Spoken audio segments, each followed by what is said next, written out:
Subscribe कीजिए हमारे channel नूर रज़ा को और बेल आइकन को प्रेस कीजिए जिससे आपको हमारी न्यू वीडियो की नोटिफिकेशन मिलती रहे। हज़रत अबू अय्यूब अंसारी के मकान पर 7 महीने रहने के बाद फिर अब मदीने तैयबा में हुज़ूर पाक सल्लल्लाहु तआला अलैहि वसल्लम ने इरादा फरमाया कि अब मुसलमानों के लिए कोई मस्जिद यहाँ बाज़ाब्ता होनी चाहिए। अब उस मस्जिद का क़याम करना था जो पूरी दुनिया की सबसे बड़ी पार्लियामेंट भी थी, पूरी दुनिया की सल्तनत जहाँ से चलानी थी और पूरे इस्लाम की शान व शौकत जहाँ से बयान करनी थी, उस मस्जिद का क़याम था। तो बनु नज्जार ख़ानदान जो हुज़ूर अकरम सल्लल्लाहु तआला अलैहि वसल्लम के जो ननिहाली रिश्तेदार हैं, जैसे मैंने कहा, उन्हीं की एक ज़मीन थी। हुज़ूर ने वो जगह पसंद फरमाई तो उन लोगों से जब ज़मीन लेने की बात आई तो उन्होंने यूँ ही मुफ्त में देने का अर्ज़ किया कि हम ये हदिया करते हैं, अल्लाह का घर ही तो बनेगा। नबी पाक सल्लल्लाहु अलैहि वसल्लम ने फरमाया नहीं, हम इसकी कीमत दे करके इसको ज़मीन लेंगे। फिर पता किया तो वह 2 यतीमों की जगह थी। 2 यतीम थे उस ज़मीन के मालिक, उनको हाजिर किया गया। वो दोनों यतीम भी अर्ज़ करने लगे, ये हमारी किस्मत नहीं है तो और क्या है, यहाँ अल्लाह के नबी की मस्जिद बनेगी, हम इसको अल्लाह की बारगाह में वक्फ़ करते हैं, हदियतन अर्ज़ करते हैं। नबी पाक सल्लल्लाहु तआला अलैहि वसल्लम ने मना फरमाया, कहा इसकी कीमत बताओ, इसकी कीमत के साथ इसको लिया जाएगा। दुनिया में बाद में आने वाले ये मुनाफिकीन ये शोशा ना छोड़ें कि इसकी ज़मीन ले ली थी, उसकी ज़मीन ले ली थी। नबी पाक सल्लल्लाहु तआला अलैहि वसल्लम ने उन दोनों यतीमों को जब कीमत बताने के लिए कहा तो एक कीमत तय हुई और वो एक अच्छी खासी कीमत थी उस ज़मीन की। तो वो ज़मीन को कीमत दे करके हुज़ूर ने मस्जिद के लिए जगह हासिल कर ली। लेकिन एक पते की बात मैं आपको बताऊं, रकम तो दी गई उस जगह की, उसकी मालियत अदा की गई है, लेकिन कुर्बान जाओ, मेरे आका सल्लल्लाहु अलैहि वसल्लम ने जहाँ आज मस्जिद नबवी है, जहाँ मेरे आका का रोज़ा है, ये जगह जो ख़रीदी गई है, हुज़ूर पाक सल्लल्लाहु अलैहि वसल्लम ने इस जगह को हज़रत अबू बकर सिद्दीक़ के पैसों से ख़रीदा है, किसी और के नहीं।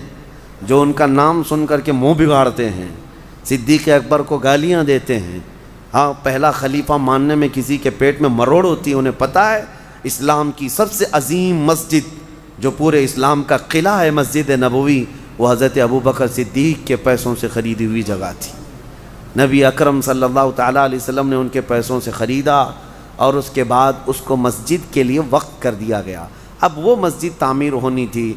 उस मस्जिद में भी मेरे आका सल्लल्लाहु अलैहि वसल्लम ख़ुद अपने कंधों पर पत्थर उठाते थे और दीवार बनाते जा रहे थे। काफ़ी तेज़ी से ये मस्जिद बनती रही। अंसार भी थे, मुहाजिरीन भी थे, सब इस मस्जिद को बनाने में पेश थे। खजूर के जो दरख्त होते थे, सूखे तने, उसके पिल्लर बनाए गए। तकरीबन 12 पिल्लर थे उसके अंदर। उन जगहों पर आज भी वो पिल्लर मौजूद हैं। जो असल मस्जिद है जो रियाजुल जन्ना के इलाके में, वो पिल्लर आज भी, अगरचे आप सीमेंट के बने हैं, लेकिन पहले वो खजूर के तने के थे। उनके नाम भी थे, सब सुतूनों के नाम आज भी लिखे हुए हैं।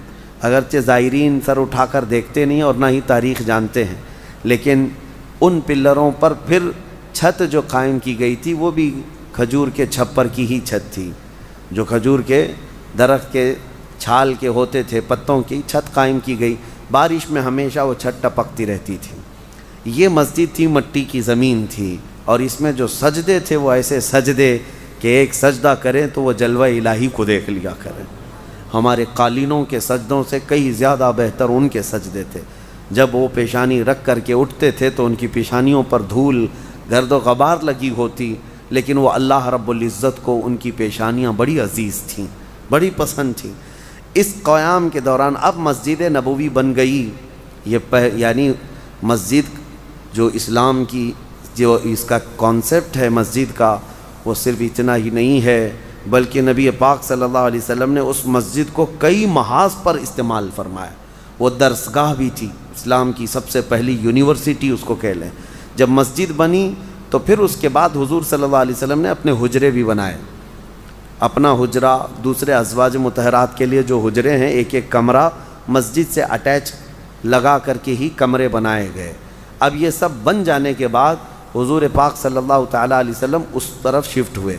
लेकिन इन 7 महीनों के बीच में ही, हिजरत के थोड़े ही दिनों के बाद, आपके हज़रत अब्दुल्ला जो हज़रत अबू बकर सिद्दीक़ के बेटे ان کو نے حضرت زید بن حارثہ رضی اللہ تعالیٰ عنہ جو حضور کے موم والے بیٹے ہیں، ان کو ایک بڑی رقم دے کر مکہ بھیجا تھا، اور مکہ بھیج کر کے حضور نے اپنے پورے خاندان والوں کو وہاں سے بلوا لیا تھا۔ حضور کے خاندان والے چونکہ مکہ میں تھے، آنے والوں میں بعد میں حضرت فاطمہ الزہرا تھیں، حضرت ام کلثوم تھیں، 2 بیٹیاں حضور کی تھیں، ایک بیٹی حضرت رقیہ وہ حضرت عثمان غنی کے نکاح میں تھی، اور وہ ہجرت کر کے حبشہ گئے ہوئے تھے۔ حبشہ کی ہجرت میں نے بتایا تھا، ایتھوپیا جو 70 صحابہ پہلے ہی گئے تھے، اس میں حضور پاک کی بیٹی حضرت رقیہ بھی گئی تھی، کیونکہ وہ حضرت عثمان غنی کے نکاح میں تھی، وہ وہاں ہجرت کی ہوئی تھی۔ اور حضور کی جو سب سے بڑی بیٹی تھی حضرت زینب، وہ جس شخص کے نکاح میں تھیں، عاص جن کا نام ہے ابو العاص، وہ اس وقت تک ایمان لائے ہوئے نہیں تھے، اور انہوں نے مکہ سے انہیں حضرت زینب کو آنے سے روک دیا تھا۔ تو 2 بیٹیاں حضور کی آئیں، پھر حضرت مولا علی کرم اللہ وجہہ الکریم، اور پھر حضرت ابو بکر کا پورا گھرانہ، حضرت اسماء، حضرت عائشہ، حضرت ابو بکر کے جتنے بیٹے تھے، سب مکہ چھوڑ کر اس قافلے میں مدینے آ گئے۔ اب اس کے بعد دھیرے دھیرے جتنے مکہ میں موجود صحابہ تھے، سب کی ہجرت شروع ہو گئی۔ 1 سال کے اندر سارے ہجرت کر کے مدینے میں آ گئے۔